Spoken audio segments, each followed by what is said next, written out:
Super Bowl is coming up. We've got Alex here, fortune kit, musician, and musical expert. So we got to talk about the latest thing, op or not, Travis Kelce and Taylor Swift. Is the government seeding a sort of like doing a sort of an arranged courtship for these two to promote Biden in 2024? What's going on here? I hope so. That would be really funny. That would be awesome if they had Travis Kelce win. They rigged it because they were just so mad at Aaron Rodgers. Like, I get why people think that, even though it's definitely not true. I get why they saw Aaron Rodgers and they were like, this is our guy. This is the next Tom Brady. He's so cool. They got all his merch. Then the Pfizer thing happens with the vax and they're like, oh, they're trying to take him down. They're trying to take him down. And then this new guy is suddenly on the news and he's winning and he's the next Tom Brady now. Like, I see why you would be like someone who loved Trump and then Trump lost and they put in Biden. And of course you're going to think it was some sort of fakery. Well, I mean, so you got the fact that Travis Kelce was, he promotes, or he was does like an advertising deal with Pfizer to promote the vaccine. But then we have the story from the New York Times, inside Biden's anti-Trump battle plan and where Taylor Swift fits in. The biggest and most influential endorsement target is Ms. Swift, 34, the pop sensation and NFL enthusiast who can move millions of supporters with an Instagram post or mid-concert aside. She endorsed Mr. Biden in 2020, and last year, a single Instagram post of hers led to 35,000 new voter registrations. Fundraising appeals for Ms. Swift could be worth millions of dollars for Mr. Biden. So, I mean, I like the idea that, how old is Taylor Swift? She's like a woman in her, I don't know, like what, late 20s, early 30s? 34, you just said it. Okay. Oh, yeah. Fuck. So yeah, did they really need to court her endorsement of Biden this time around? I mean, maybe she really cares about Gaza or something, but it is funny that they are going all in on getting Biden to attend the Eras tour, maybe. I guess so. What would that look like? I would love for them to do some sort of photo op with him. I don't know what it would even be. You can't get him to say a sentence. You can't get him to stay at a press conference. He'll just wander off. What if they changed him? How would they change him? Because I mean, presumably like you would with a baby. Probably like more. Oh, okay. Oh. No, I didn't literally mean like. I thought you meant like changing a boyfriend. No.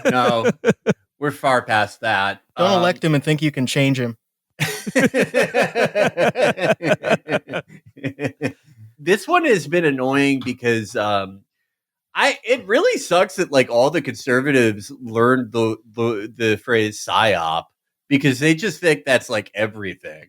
I saw Benny Johnson. He was in a supermarket and he took a picture of all those limited edition. Like, oh yeah, like at the checkout counter where it's just Princess Diana 25 years after her death. The Beatles. Yeah, there are a bunch of those for Taylor Swift, obviously, and he's like, look at this, we're in the middle of a massive psyop.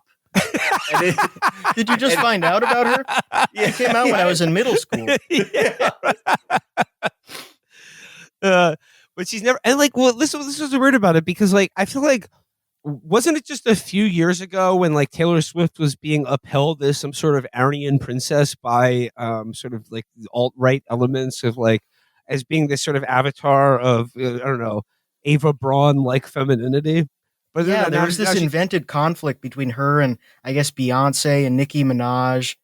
It was very 2014, and now I guess she's totally liberal coded. I guess because she didn't say anything conservative. They wanted that to happen. She's smart enough not to do that. Yeah. I mean, I know she came out of the Nashville country music establishment, which is more conservative, and I'm sure she lost some fans. But I mean, what is she? She's like a billionaire. I don't know. What do they want? What do they want from Taylor Swift? I mean, I guess what they want her to do is dump her sort of jock boyfriend and start dating Barron Trump or Dan Bongino. Oh yeah, they would look great together. But yeah, no, I do remember that. There is a brief resurgence of the image of Taylor Swift as a conservative during the last time that left-wing people on Twitter liked Kanye. Because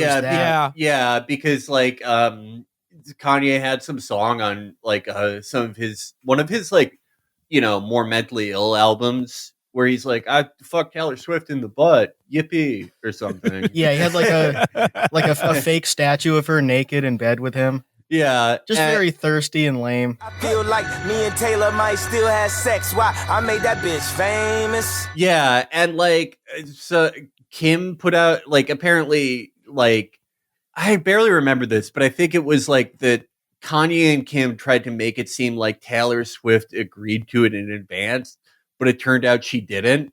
Chris, you would remember this. What is that right? Yeah. They put out a video of a call that they made. Do you guys remember this? There was some sort of phone on call. the phone proving hey, we're gonna imply that you had sex with Kanye during a music video. Is that cool? And there's some garble. It was all very. At the time, Kim posted footage of a phone call between Taylor and Kanye to Snapchat, which seemed to show Taylor approving the lyrics, which she says she never did. A full release of the phone conversation in 2020 appeared to show that the footage had been edited down. All very weird. That was definitely one of the first bigger red flags of all is not well in Kanye world, even though that stuff has aged so badly. Yeah. All the takes about Kanye and how white people just don't like Kanye because he's so woke and he knows so much about racial issues. Yeah. They don't understand how smart he is on those specific issues and how dumb Taylor Swift is. That whole thing with Kanye was, I don't think it could have happened to anyone funnier. I mean, if you were on Twitter in 2014, for us, it was so funny because that was in 2014, that was the only thing people talked about was just, I remember I saw a post that was all you need to know about someone's opinions on racial issues is what they think of Kanye. And all you need to know what they think of women's issues is what they think. I guess that's true. Yeah, kind of. Yeah, actually, yeah. I was just going to say that Taylor is a genius at keeping her mouth shut about these things because largely she just does nothing and lets all the mishegas flow around her, and that's what keeps her at such a high level because she can mean most things to most people. And she has shooters. Yes. She doesn't have to say anything. Yes. Yeah, the only time she'll indicate something about politics is when it's it's a 75-25 thing. Like abortion, honestly. You just vaguely signal at that. But it did say she did endorse Biden in 2020. But everyone was doing that. It's easy to forget now, but in summer of 2020 especially, there was every celebrity that never gets involved in this stuff was all right, we're done with Trump. That's why he won. Yeah.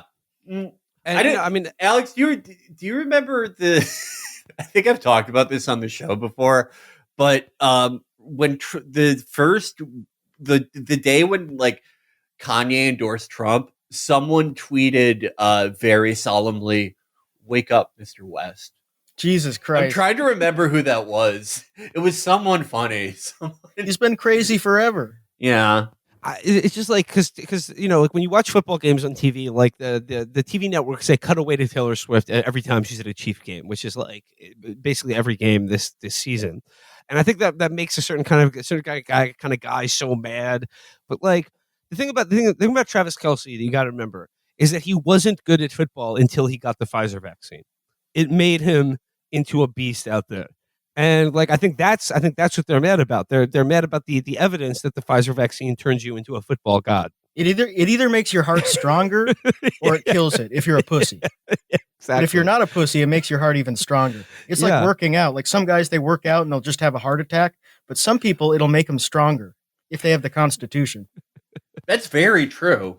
5% of people will do whatever it takes. Well, so obviously, Taylor is she's got a lot of cultural cachet right now, and where she weighs in on this election is it's anyone's guess because she could come out and endorse Trump. You never know. That would be pretty funny. Yeah, you should go to the Eras tour. That'd be great.